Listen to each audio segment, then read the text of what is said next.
Is BJ Dawson. I'm the Career and College Readiness Counselor at Bothell High School, and I'm also the NCAA Initial Eligibility Center Coordinator for Bothell High School. And so I'm going to offer this presentation to you guys on the NCAA Initial Eligibility process for college-bound student athletes that are pursuing Division I, Division II, and even Division III NCAA competition right after high school. So what is the NCAA Eligibility Center? The NCAA Eligibility Center is a unit within the NCAA, and they provide certification of college-bound student athletes for collegiate competition. They review academic and amateurism requirements to deem whether or not a student athlete is eligible for competition at the NCAA level. There are 3 divisions in the NCAA, and we have Division I, which most of us know about, Division II, and then Division III. Division I and Division II do offer athletic scholarships, but Division III does not offer NCAA athletic scholarships. Most of the all of the aid that goes to student athletes for Division III comes from the non-athletics aid. There are 3 requirements to play collegiate sports at the NCAA level. Number 1, you have to graduate from high school. Number 2, you have to obtain NCAA initial eligibility, and we'll go over that during this presentation. And then the third and most important, obviously, is to gain college admission. And they're all separate, obviously. For college admission, you have to apply and be accepted to the NCAA school that you want to participate at before you can compete. And one key thing to note here is NCAA certification does not include acceptance to the NCAA school that's recruiting you. You may gain NCAA eligibility through the Eligibility Center, but that does not necessarily mean you're going to get into the school. So those are 2 separate things you have to obtain. Ask your college admissions office about the cost of attendance, the financial aid, any standardized test score requirements. The NCAA does not require those at the time of this recording. However, some of the schools you are applying to might, and so you need to make sure you're meeting any standardized test score requirements for the college that you are applying to. And for more questions, you can go to the websites that you see listed there to ask the College Office of Admission. In order to play as a collegiate athlete at the NCAA Division I or Division II level, you have to register with the NCAA Eligibility Center. And the easiest way to find this website is to just Google NCAA Eligibility Center. And you want to do this, it says here to do it right before your freshman year. That's probably a little bit extreme, but I would definitely do it during freshman year at the very least. Again, NCAA registration is required. There are 3 types of accounts when you go onto the Eligibility Center website. One of the accounts is called the free profile page. The other account is both the academic and amateurism certification account. That is the most popular account, especially if you want to play Division I or Division II. And then the third account is amateurism only, and we'll discuss a little bit more about each of these coming up. So the free profile account. This is the right place to start for most students at the beginning. If you're not sure whether you're going to be a recruited athlete or not, but you're competitive and you're developing and you're young, this is where you'd start, and it's free. Okay, it becomes $100 for domestic students once you go on to the next level of account. But you can start with a free profile page account. It's fairly easy to sign up, and then you can transition at any time to the second account type, which is the big one, the academic and amateurism certification account. This is required to compete at Division I or Division II. It's also required to do official visits. It's how we send transcripts to the schools. And this is the one that is $100 for domestic students, $160 for international students. It's also needed for letter of intent and to get that athletic scholarship. This is the one that you'll hear most about from your coaches when they say get yourself set up with the NCAA. The coaches recruiting you will say that, and that's the big one. The amateurism only account. This is much less common. It's required for all international student athletes planning to compete at Division III schools. There's a $70 registration fee, and then it's also for student athletes transferring from a community college or JUCO to compete at the NCAA Division I or Division II level who didn't have to do this, the amateur or the academic certification component. Okay, one of the big things you have to do to gain NCAA eligibility is to meet the core course requirements. Okay, what are core courses? Core courses are your English, your math, your science, your social studies, your world language, comparative religion or philosophy. These are the classes that you have to take during high school to meet the eligibility requirements. For Division I, there are 16 core course units that you have to complete. 4 years in English, 3 years in math, Algebra 1 or higher. Science, you have to have 2 years in making sure that one of those years is a lab science. And then you have to have an extra year of either math, English, or science, 2 years of social studies, and then 4 years of any other course that's listed on your school's approved course list on the NCAA Eligibility Center website. So what you can do is you can go onto the NCAA Eligibility Center, and there's a way to surf there to find the core course list for your school, and you can look through and see. Typically, these are your world language classes. That's where you'll find these, or an additional senior year social studies class is another one that's found under the other category. So it's important to take those world language classes, and it really helps to have that third year of a language, and even the third year of a science to really have no trouble meeting that 4-year additional or other core course requirement. Division I also has a core course time limitation, so you have to complete 10 of your 16 core courses before you start your senior year. Okay, so 10 of the 16 have to be before your senior year, and 7 of those 10 have to be in English, math, or science. And so that's something to keep in mind when you're doing your academic planning, especially for you younger students. Once you begin that 7th semester, so once your senior year starts, any course that was supposed to count for that 10-7 requirement can't be replaced or repeated. The clock has stopped on that, and you'll have to have met that or you won't be a qualifier. This is just an example schedule slide. You can kind of see that in this scenario, the student did 4 core courses per year, which is very much a manageable schedule for most students. And that would get you to that 16 magic number that you have to get to. It would also meet your 10-7 rule, and you'd be gaining that initial eligibility depending on your GPA, how you do in these classes. Okay, so there's certification outcomes for Division I. Like, what does it mean if I do my 16 core courses, I have a certain GPA? What does this mean? Well, you can be an early academic qualifier, where you just do everything early, graduate early. You hear a lot about that especially with football players going Division I. You can be a qualifier, which is basically the same. You're just not doing it early. You can be an academic red shirt, where you don't meet all the academic requirements, but you're close. Or you can be a non-qualifier and you just didn't make it. And I'll break these down here. Division I qualifier.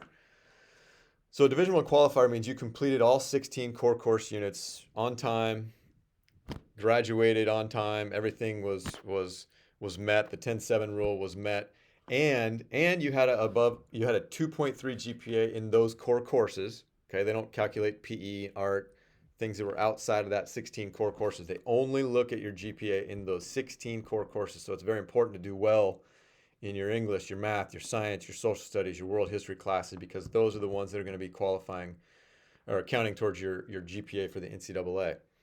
And then you have to submit proof to the graduation center, which we do in the form of sending a transcript upon graduation, where they can basically certify you as a qualifier or not, based on how you did. And again, a reminder, the 2.3, the 16 core course, this will, and graduating on time, this will gain you qualifier status for the NCAA. But as I mentioned earlier, you have to make sure that you're getting into the school. Okay, admissions office requirements are oftentimes much more strict and difficult, and so you want to make sure that you're meeting those requirements. Obviously, in that case, you'll likely meet the NCAA requirements as well, but you have to do both. A Division I academic redshirt means you completed the 16 core courses, but you did not have a 2.3 minimum GPA. You had a 2.0. You can't fall below 2.0 or you will not get academic redshirt status. You have to be between a 2.0 and a 2.3, and you have to graduate. Okay, with your class. Okay, and in this situation, you can get, if you do achieve academic redshirt status, you can gain first-year athletics scholarship aid, and you can practice, but you just can't compete. Non-qualifier, you aren't able to get scholarship, you aren't able to practice, you aren't able to compete. You were disqualified for some reason. Maybe you didn't meet the 16 core, maybe you didn't have a GPA of at least a 2.0, maybe you didn't graduate. It could be any number of things that made you a non-qualifier. Those are the 3 levels of certification for the NCAA Division I. Division II certification outcomes are somewhat similar. They just don't have the non-qualifier. So you have the early academic qualifier, which is just doing everything early. You have the qualifier where you're meeting your 16 core courses, but the GPA requirement's a little bit different for the qualifier. It's only a 2.2, it's not a 2.3. So you have a little bit of leeway there compared to D1. And then you have to submit proof of graduation to the Eligibility Center, and we do that again in the form of the final transcript sent in the summer after you graduate from high school. And in the qualifier situation, you can receive the aid, you can practice, and you can compete in your first year. Partial qualifier means that you did not meet the Division II qualifier standards and you're a partial qualifier. And basically for this, you just need to submit proof of graduation. Okay, you didn't meet other standards, the 16 core, the 2.2, but you did graduate on time. You're a partial qualifier. You can receive athletics aid. You can practice with your team. Okay, if you're not a qualifier, but everything else looks good, you're going to be a partial qualifier and just can't compete that first year. Division III is very different. Each Division III school determines its own eligibility, so you're not going to have to do this through the Eligibility Center. This is going to be strictly between yourself, your coaches, and the school you're applying to. You'll have to follow their academic requirements, their admission requirements. Financial aid will come from the academic side, non-athletic side. International students who plan to compete at the D3 level must complete an amateurism only certification account, as I mentioned earlier. Domestic students, you don't have to do anything with the NCAA Eligibility Center, but oftentimes it's smart. You'll have maybe already filled out a profile page that's free. It's just not required to do so. At this point, we're going to shift a little bit into just some food for thought, some tips to think about as far as being recruited. This is not quite as much my area of expertise. My area of expertise is more what you need to do with the Eligibility Center to become eligible to compete as a freshman at the D1, D2, and even D3 level, even though D3 is quite a bit different than the D1 and D2. And this is just some information just so you guys have it at your disposal and it can help you along the journey, okay, especially when you're working hand in hand with college coaches. So the biggest thing is, are you being recruited, okay? And these are some ways to understand whether or not you are. And so if you're receiving calls, texts, emails, messages via social media, visits to your high school, if they're paying you to visit campus, if they're issuing a national letter of intent, you're obviously, or writes you some sort of various financial aid offer, you're obviously being recruited in those situations. And they can start that as early as a freshman year, but in most cases it starts right just before junior year. Institutional request list. This is a list that colleges will put student athletes on if they are interested in recruiting them. You must be on this list to receive an Eligibility Center certification and receive financial aid or practice or compete. They have to have you on this list. It's called an IRL. It's a list of college-bound student athletes in an NCAA school that an NCAA school is interested in recruiting. There are recruiting calendars. Division I and Division II recruiting calendars promote your well-being and ensure fairness among schools by defining periods during the year in which recruiting may or may not occur. So you may have heard of this if you're following any football recruiting or basketball recruiting, the big major sports. There's contact periods, there's evaluation periods, there's quiet periods and dead periods. And each of those are explained right here on this slide that will end up, this presentation is actually going to be posted on the Bothell High School website. If you go to Bothell High School, hover over counseling, and then there's a tab that says NCAA eligibility, and you'll see this presentation listed there. And I'll hope to put this video there as well. Okay, visits. There's unofficial visits and there's official visits. Official visits are just that. They're much more official. They're any visit to a college campus that's paid for by the NCAA school that you're visiting. Before the visit to a D1 or a D2 school, you must register for an account. You must be on the IRL, the institutional request list, and you have to send your high school transcripts. Okay, so that Eligibility Center account is what they mean by EC account. I'll oftentimes have students come in saying they're being recruited to take a visit. They're not on the Eligibility Center, and the coaches have been telling them to get on there. So we'll walk through how to do that. Get that account set up. They'll put you on the IRL. We'll send your transcripts from Bothell or from the school you're attending to the NCAA, and it's official visit time. Unofficial visits are just that. You know, any visit to a college campus paid for by you or your family members. Sometimes students go to games. Coaches might allow them to go to games. That's not an official visit, even if they give you tickets. Or you're just going to visit, see what practice looks like, walk around campus, that sort of thing. Those are not official visits. They're called unofficial visits, and you can do those anytime. Official versus unofficial visits. What can an NCAA school pay for? Obviously, D1 can pay for transportation to and from the school you're visiting for up to 2 family members. D2, transportation to and from the NCAA school you're visiting. Also, your lodging for both of those. There's some limitations on the meals for D1.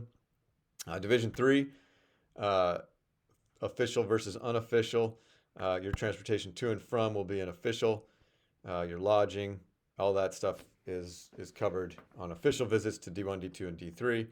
During an unofficial visit, you can get free tickets, and that's just about it. You can visit the school anytime on your dollar. As you're being recruited, there's questions that you should be thinking about to ask these coaches. Okay, this is a big decision for families, for student athletes, and it's obviously we have the transfer portal, so it's a little bit easier to move around if you aren't happy where you are. But the goal really is to find a spot that's your home for 4 years, and so a lot of research needs to go into that. So you want to get into the details with your coaches when you're being recruited, and not just be nervous and not ask these questions. It's good to ask these questions. I think it shows a lot to the coaches that you're someone who's really being thoughtful in their decision making, and that goes a long ways with these coaches. Ask about additional team responsibilities you might have. Ask about athletic training and medical expenses if that comes into play at all. What's their coaching philosophy and style? Do they have any academic support for degree completion? What's their training center like for injuries and rehabilitation? Are there mental health resources if needed? And what kind of playing time am I going to expect? Am I a top recruit or kind of a backup recruit? Where do I stand in the spectrum of the recruits that they're going after? What's it look like for a full or a partial scholarship? Like track, for example, it's going to offer partial scholarship, whereas football, pretty much all of them, I believe, are full scholarships. What if I get hurt? What happens? And then just what are the demands? I ran track at the University of Washington, and when I was a freshman, I was fairly green. I didn't know a whole lot about what was going on, and practice started as soon as school started. It started really before school started in the fall, and that was new to me. And so obviously that's the way it is. The demands are much greater than anything you've ever done, and so you need to understand that what kind of commitment level you're to expect. Recruiting best practices. These are just things that are going to help you along the way. Talk with your support system about what level of competition they think you should aim for. Check your email for eligibility center tasks. There's things that come up during your senior year, especially in the spring, that you need to do. And as far as the amateurism certification, there's a map here you can review to see where the schools are that are recruiting you. It's good to know where they are. You're going to obviously want to know where you might be spending the next few years of your life. And then research the that you're looking at the recruiting periods and when you can talk to coaches and when they can contact you and that sort of thing. In addition, consider elite travel teams and camps to get your exposure out there. Email coaches during your sports contact period to share your achievements and your interests. When you do so, you want to make sure you have your NCAA ID included in there, your grad year, your enrollment season. These coaches get a lot of this stuff, and you want to be as specific as you can. If you don't include those things, they're not going to pay attention to it. There's also recruiting questionnaires on their websites. Like, for example, gohuskies.com or whatever the athletic site is for the school that you're attending. They have an athletic portion of their website. There's typically recruiting questionnaires on there, and you can fill those out based on your sport. Make sure you fill it out thoroughly and completely. If they don't get complete recruiting questionnaires, they discard them. They won't even look. Okay, so don't waste your time if you're not going to fill it out properly. Review the websites, take virtual tours. Just educate yourself as much as you can on what that school has to offer for you. And if it progresses to the point where you're being offered a national letter of intent, this means you're getting some sort of an offer, and it's a pretty awesome opportunity to be able to sign a financial aid agreement or an NLI with the school for an academic year, Division I or Division II. It's voluntary, and it ends the recruiting process. Once you sign, you're committed to that school, and it's go time for you. It's athletics financial aid. It's provided for one minimum of 1 year. You must be admitted to the school. You must be eligible under the NCAA rules. You have to gain NCAA eligibility. A lot of times you'll sign before you graduate, but it's just pending you following through with graduating, meeting the NCAA Eligibility Center requirements. And if you do all of that, then it's time for you to step up to that next level and make your statement. Let your light shine. Here's some additional resources for those of you who are looking to get a deeper understanding of everything. Again, this presentation will be posted on the Bothell High School website. Hover over counseling, scroll down to NCAA Eligibility Center information right there, and you'll see it, and you'll go in there. It's a presentation. I will have this video there as well as soon as possible. Social media accounts here for those of you interested in following the NCAA Eligibility Center on social media, getting information that way. And if you have any questions, feel free to reach out to me. I'm BJ Dawson. I'm the Career and College Readiness Counselor at Bothell High School, also the NCAA coordinator. I've been the NCAA coordinator since I started in this career in 2002, so I've been doing it for quite a while. I experienced it as a collegiate athlete, going through the clearinghouse back in the 1900s, back in the mid 90s. So I've lived it, and I've helped a lot of athletes through the process in my career, and I'm happy to help you in any way I can. I work specifically with Bothell High School students. There is someone in my role at each high school in the North Shore School District. And so you just reach out to the counseling office and ask if you can speak to the person who is the NCAA coordinator, and they'll be happy to help you navigate this process as well. And that concludes my presentation. Good luck to all of you guys out there in your NCAA endeavors. I'm excited for you. It's a pretty cool opportunity to have this chance. It's a small chapter in your life when it's all said and done, but it's a really awesome opportunity that can have dramatic impact on your future, and really can give you opportunities that you just never knew you'd ever have. So it's something that I personally look back on fondly, and I wouldn't be where I'm at today without my opportunity to run in college and compete at that Division I level. So I wish all of you the best, and if you need any help, reach out to me, bdawson@nsd.org. Thanks a lot.